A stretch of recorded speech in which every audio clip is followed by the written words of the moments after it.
লালবাগ কেল্লা বাংলাদেশের রাজধানী ঢাকা শহরের লালবাগ এলাকায় অবস্থিত একটি ঐতিহাসিক মোগল দুর্গ নির্মাণ।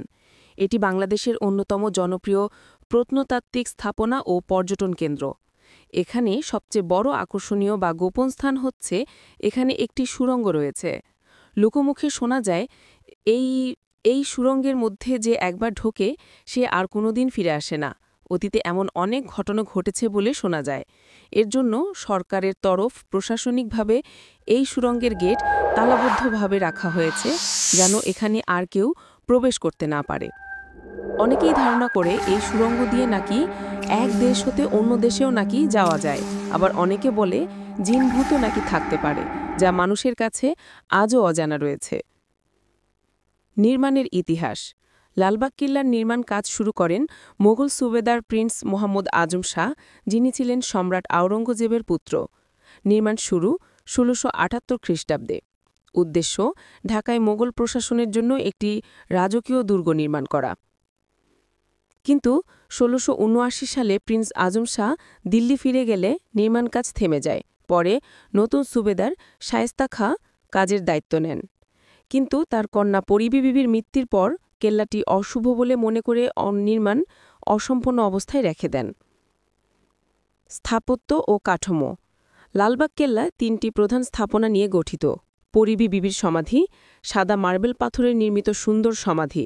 ধারণা করা হয় এটি শায়েস্তা খাঁর কন্যা পরিবী বিবির কবর।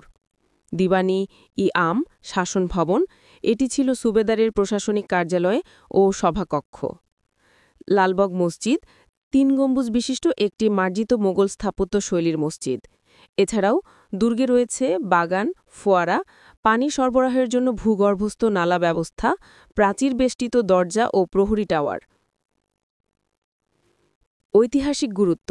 লালবাগ কেল্লা ঢাকা শহরের মোগল আমলের রাজনৈতিক, সাংস্কৃতিক ও স্থাপত্য ঐতিহ্যের প্রতীক। যদিও এটি অসম্পূর্ণ থেকে যায়, তবু এর নকশা ও সৌন্দর্য মোগল স্থাপত্যের এক উজ্জ্বল নিদর্শন হিসেবে বিবেচিত।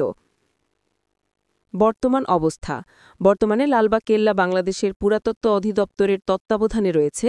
এটি প্রতিদিন অসংখ্য দেশি বিদেশি পর্যটকের আকর্ষণের কেন্দ্র। ঢাকা শহরের ভেতর থেকে যেমন গুলিস্তান, নিউ মার্কেট, আজিমপুর, সদরঘাট ইত্যাদি থেকে বাসে যেতে পারো। গুলিস্তান, আজিমপুর বা নিউ মার্কেট থেকে আজিমপুর, লালবাগ, চকবাজার রুটে অনেক লোকাল বাস বা ছোট মিনিবাস চলে। ভাড়া সাধারণত ১৫ থেকে ২৫ টাকা, রিকশা বা সিএনজি। আজিমপুর, নিউ মার্কেট বা তকবাজার এলাকা থেকে রিকশায় সহজেই যাওয়া যায়। ভাড়া ৪০ থেকে ৮০ টাকার মধ্যে হতে পারে দূরত্ব অনুযায়ী। সিএনজি নিলে ১০০ থেকে ১৫০ টাকার মতো লাগতে পারে। দূর জেলা থেকে যেমন গাজীপুর, নারায়ণগঞ্জ, টঙ্গী, সাভার ইত্যাদি থেকে প্রথমে ঢাকায় ঢোকার পর গুলিস্তান, আজিমপুর বা নিউ মার্কেট এলাকায় নামতে হবে। সেখান থেকে ওপরের মতোই রিকশা বা লোকাল বাসে লালবাগ কেল্লা যেতে পারবে। গুরুত্বপূর্ণ নিকটবর্তী স্থানসমূহ: আজিমপুর বাসস্ট্যান্ড থেকে প্রায় ১.৫ কিলোমিটার দূরে, নিউ মার্কেট থেকে প্রায় ২ কিলোমিটার, সদরঘাট থেকে প্রায় ৩ কিলোমিটার। খোলার সময় সকাল ১০টা থেকে সন্ধ্যা ৬টা, গ্রীষ্মকাল, শীতকালে বিকেল ৫টা পর্যন্ত, শুক্রবারে দুপুরের নামাজের সময় কিছুক্ষণ বন্ধ থাকে। টিকিট মূল্য বাংলাদেশি নাগরিক ২০ টাকা, বিদেশি পর্যটক ২০০ টাকা, প্রায় বা একটু কম বেশি হতে পারে। লালবাগ কেল্লায় আসলে আপনার মন জুড়িয়ে যাবে। এখানকার পরিবেশ অসম্ভব সুন্দর। কেল্লার চারপাশে দেয়াল দিয়ে বাউন্ডারি করা, অনেক সেফটি আছে। এখানে সিকিউরিটি গার্ড এবং সরকারিভাবে সবসময় নজরদারির ওপর রাখা হয়। কোনো রকম ঝামেলা বা বিপদ-আপদের আশঙ্কা এখানে নেই। সবসময় সিসিটিভি দ্বারা এখানে পর্যবেক্ষণ করা হয়। এর জন্য দেশ থেকে দেশের বাইরে পর্যন্ত পর্যটকরা যারা আসেন তাদের এখানে অনেক